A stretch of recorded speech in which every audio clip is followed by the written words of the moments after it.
Everyone, स्वागत है आप सभी का राहुल एकेडमी के यूट्यूब चैनल में।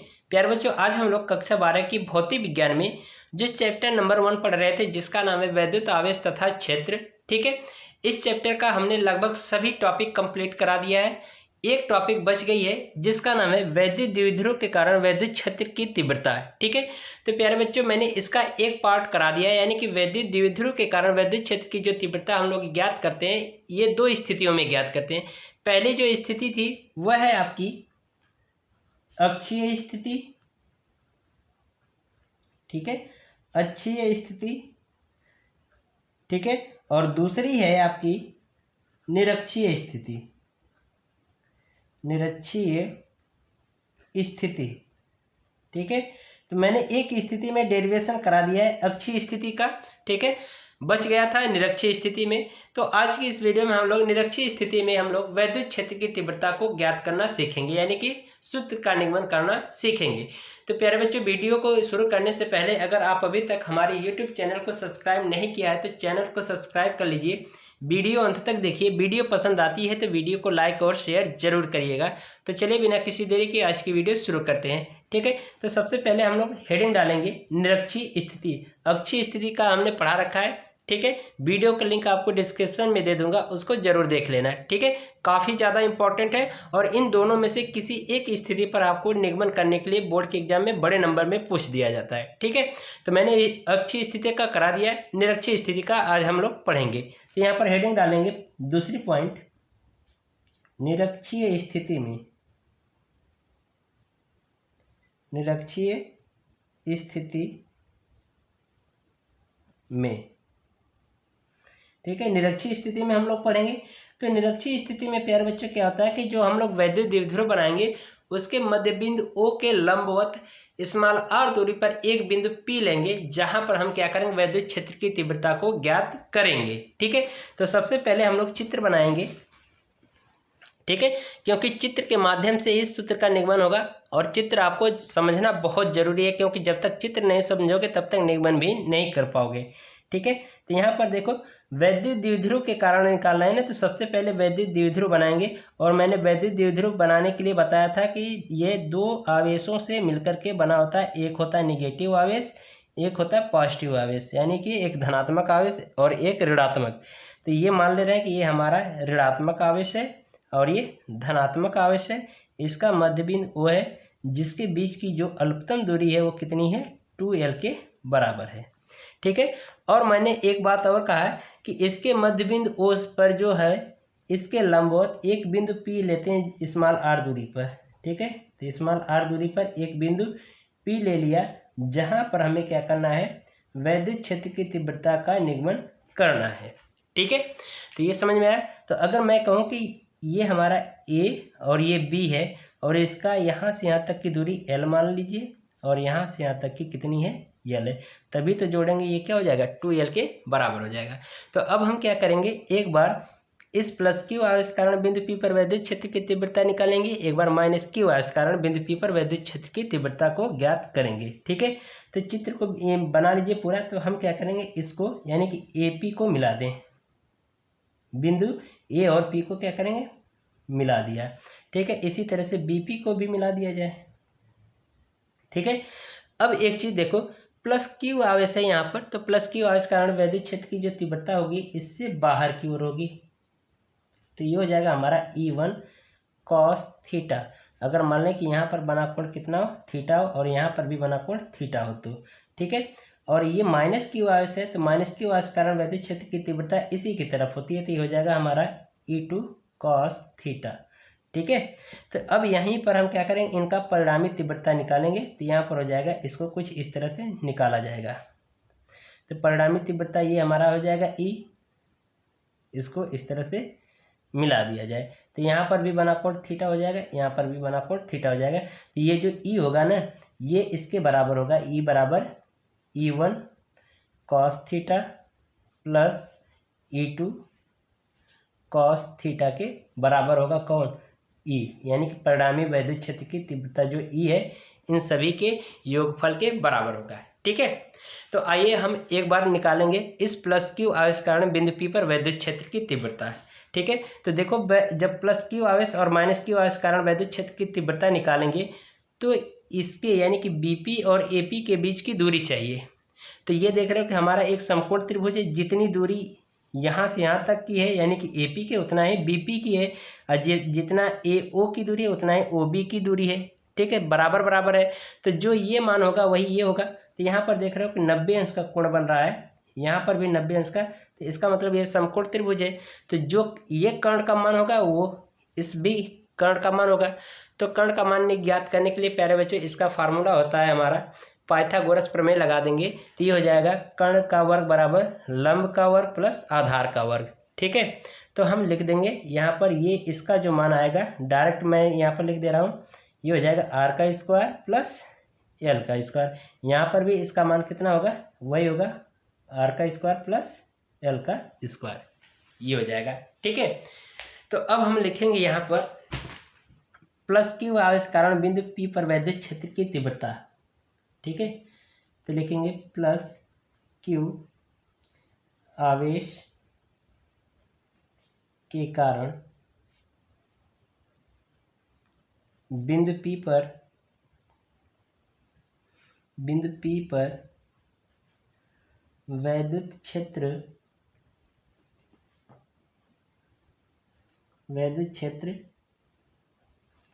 की तीव्रता। ठीक है, तो वैद्युत क्षेत्र की तीव्रता कितनी हो जाएगी, E1 बराबर 1/4 पाई एप्सिलॉन 0।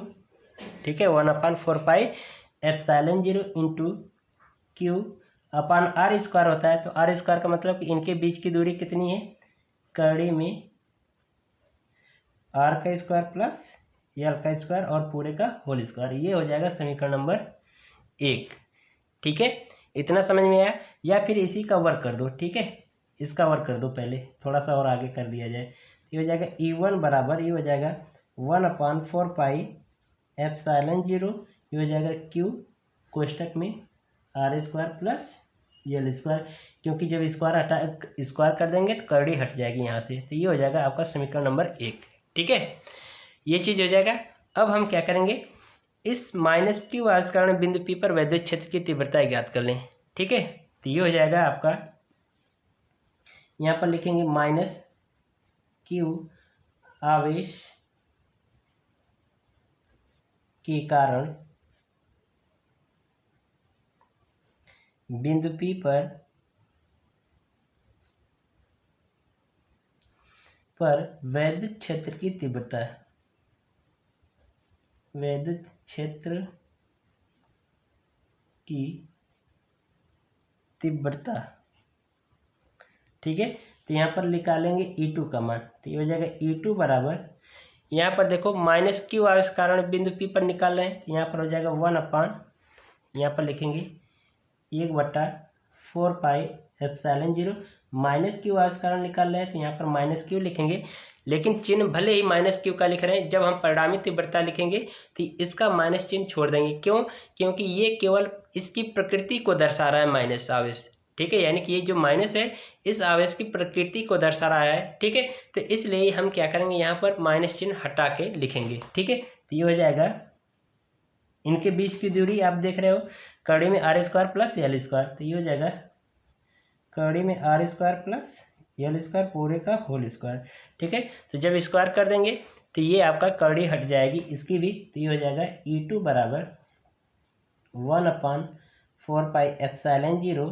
ठीक है, माइनस क्यू, ठीक है, बटा R square plus L square, ये समीकरण नंबर 2। अब हम क्या करेंगे, बिंदु P पर परिणामी तीव्रता का मान निकाल लेंगे। ठीक है, तो यहाँ पर लिख देंगे परिणामी तीव्रता, परिणामी तीव्रता का मतलब परिणामी वैद्युत क्षेत्र की तीव्रता। ठीक है, E बराबर, हमने देखो यहाँ पर बताया है कि E बराबर E1 cos theta plus E2 cos theta के बराबर होगा, यहाँ पर देख सकते हो कि E बराबर E1 cos theta plus E2 cos theta होता है। तो यहाँ पर हम क्या करेंगे, वही लिख देंगे। ठीक है, तो यहाँ पर हो जाएगा E1 cos theta plus E2, ठीक है, E2 cos थीटा। ठीक है, समीकरण 1 और 2 से E1 और E2 के मान रख दो। ठीक है, तो यहाँ पर लिख देंगे समीकरण 1 व 2 से, समीकरण 1 व समीकरण 2 से। ठीक है, तो यहीं पर मान रखिए, तो हो जाएगा E बराबर 1/4 pi epsilon 0 Q into R square plus L square, और ये माइनस, सॉरी ये प्लस हो जाएगा क्योंकि प्लस है, और यहाँ पर जब इसका रखेंगे तो हमने कहा कि ये माइनस चिन्ह नहीं लगा करके रखेंगे, ऐसे ही रखेंगे। ठीक है, और देखो यहाँ पर cos थीटा छूट रहा है, तो यहाँ पर cos थीटा लगा दीजिए, अब प्लस का चिन्ह लगाइए। ठीक है, अब फिर E2 का मान यहाँ से रख दो समीकरण 2 से यहाँ पर, तो ये हो जाएगा 1/4 पाई एप्सिलॉन 0, ये हो जाएगा माइनस क्यू, यानी कि माइनस क्यू का मतलब हमने कहा कि जब परिणामी तीव्रता लिखेंगे तो यहाँ पर माइनस चिन्ह छोड़ के लिखेंगे। ठीक है, तो ये हो जाएगा R square plus L square into cos theta. ठीक है, इतना हो जाएगा। तो अब ये सभी देख रहे हो समान है। ठीक है, समान है, तो यहाँ से हम कितना कॉमन ले लें, पहले ये पूरा कॉमन ले लिया जाए। ठीक है, तो इसको हम लोग नेक्स्ट पेज पे देखेंगे। तो मैंने पीछे की जो लाइनें लिखी गई थी उसको मैंने यहाँ पर दोबारा नोट कर दिया है। अब इसके आगे देखिए। ठीक है, तो यहाँ से ये सभी कॉमन मिल जाएंगे, तो ये सभी कॉमन ले लीजिए। ठीक है, तो ये हो जाएगा E बराबर, ये हो जाएगा 1/4 पाई एप्सिलॉन 0 Q बटा R square plus L square. ठीक है, ये कॉमन ले लिया और अंदर बचेगा cos थीटा प्लस इधर से भी cos थीटा, तो जुड़ जाएगा तो 2 cos थीटा हो जाएगा। तो ये हो जाएगा E बराबर, ये आपका हो जाएगा 1/4 पाई एप्सिलॉन 0, ये हो जाएगा Q बटा R square plus L square into 2 cos theta. ठीक है, तो यहाँ पर हम क्या करेंगे, cos थीटा जो पद लिखा गया है ना, इसको यहाँ से हटाना है। तो हम क्या करेंगे कि जो हमारा चित्र पीछे बना था उसके आधार पर हम क्या करेंगे, cos थीटा का मान निकालेंगे। तो जो cos थीटा का मान आएगा प्यारे बच्चों, वो आएगा आपका, यहाँ पर लिख दे रहा हूँ, चूँकि cos थीटा बराबर आपका आएगा ये L बटा करड़ी में R square plus L square. ठीक है, ये आप निकाल लोगे, इतना मान आ जाएगा। ठीक है, तो इस 2 का इसके साथ Q के साथ गुणा करा दिया जाए, तो ये हो जाएगा आपका E बराबर 1/4 पाई एप्सिलॉन 0, ये हो जाएगा 2Q अपान R square plus L square into cos theta बचेगा। कॉस थीटा की जगह पे हमने कहा क्या लिख देंगे, L बटा करड़ी में R square plus L square, ये हो जाएगा। ठीक है, तो अब क्या करिए, इन सभी का गुणा करा दीजिए, अंश का अंश में करा दीजिए, हर का हर में करा दीजिए। ठीक है, तो थोड़ा सा इसमें मैं यहाँ पर नीचे चेंज करूँगा। ठीक है, जिससे आपको सभी चीज़ें क्लियर हो जाएगी। ठीक है, तो ये हो जाएगा E बराबर 1/4 पाई एप्सिलॉन 0। ठीक है, ये हो जाएगा आपका इंटू 2QL बटा, ये हो जाएगा R square plus L square. ठीक है, और ये जो करड़ी में लिखा गया है ना, इसको हम इस तरह से लिख सकते हैं, R square plus L square पूरी का बटा पूरी की घात 1/2, ऐसे लिख सकते हैं हम लोग। करड़ी चिन्ह हटा करके हम लोग 1/2 घात के रूप में लिख सकते हैं, करड़ी का चिन्ह हटाएंगे तो। ठीक है, तो ये हो जाएगा। तो इसकी घात देखो कुछ नहीं होता तो 1 मानते हैं, तो ये देखो आधार समान है तो घातें आपस में जुड़ जाएंगी। तो ये है 1 घात पूरी और ये कितनी, आधी, तो जोड़ देंगे तो 1 और आधी कितनी होती है, 1.5। 1.5 का मतलब कि 3/2। ठीक है, और यहाँ पर आप सभी लोग जानते हैं कि चूँकि P बराबर हमारा क्या होता है, 2QL होता है। ठीक है, तो इस 2QL की जगह पे P लिख देंगे और इन सब का गुणा कराएंगे तो इसकी पूरी की घात 3/2 लगा देंगे। तो ये हो जाएगा E बराबर 1/4 पाई एप्सिलॉन 0 इंटू P हो जाएगा, और इसकी पूरी की घात हमने कहा गुणा करा देंगे तो ये हो जाएगा R square plus L square और पूरी की घात 3/2। ठीक है, अब हम क्या करेंगे कि यहाँ पर जो एल स्क्वायर को नगण्य मानेंगे, क्योंकि जो एल स्क्वायर है बहुत छोटी दूरी है, किसकी अपेक्षा, आर स्क्वायर की अपेक्षा बहुत छोटी दूरी है, तो इसलिए एल स्क्वायर को क्या करेंगे, नगण्य मानेंगे। तो यहाँ पर लिखेंगे चूँकि R square is more greater than L square, अतः एल स्क्वायर को नगण्य मानने पर, तो नगण्य मान लेंगे तो इसका मतलब कि ये 0 हो जाएगा, तो ये हो जाएगा आपका E बराबर 1/4πε0 इंटू पी, और जब हमने कहा कि एल स्क्वायर को नगण्य मान लेंगे तो ये हो जाएगा आर स्क्वायर और इसकी पूरी की घात 3/2। ठीक है, तो यहाँ से देखो ये इसके जब इसका क्या करेंगे, 1.5 का मतलब कि 1.5 का इसमें घात का गुणा कराएंगे तो ये 2 से कट जाएगा। ठीक है, तो ये 3 जो बचा ये आर स्क्वायर यानी आर की घात 3 आ जाएगा, तो ये हो जाएगा E बराबर 1/4πε0 इंटू पी अपान आर का 3 घात यानी कि आर का क्यूब। तो यही हमारा क्या होगा, निरक्षीय स्थिति में वैद्युत द्विध्रुव के कारण वैद्युत क्षेत्र की तीव्रता का मान निकल के आ जाएगा। ठीक है, तो ये आपके बोर्ड एग्जाम में इसका डेरिवेशन निरक्षीय स्थिति का और अक्षीय स्थिति का दोनों पूछता है, और इन पे आधारित न्यूमेरिकल्स भी पूछे जाते हैं। तो प्यारे बच्चों, आशा करते हैं आप सभी को हर एक चीज़ समझ में आई होगी। अगर वीडियो प्यारे बच्चों आपको पसंद आई होगी तो वीडियो को लाइक कर दीजिएगा और चैनल को साथ ही साथ सब्सक्राइब कर लीजिएगा। अगर बच्चों थोड़ा सा भी डाउट होगा तो एक बार वीडियो को बैक करके जरूर देखना है। ठीक है, तो मिलते हैं अगले वीडियो में, तब तक के लिए जय हिंद।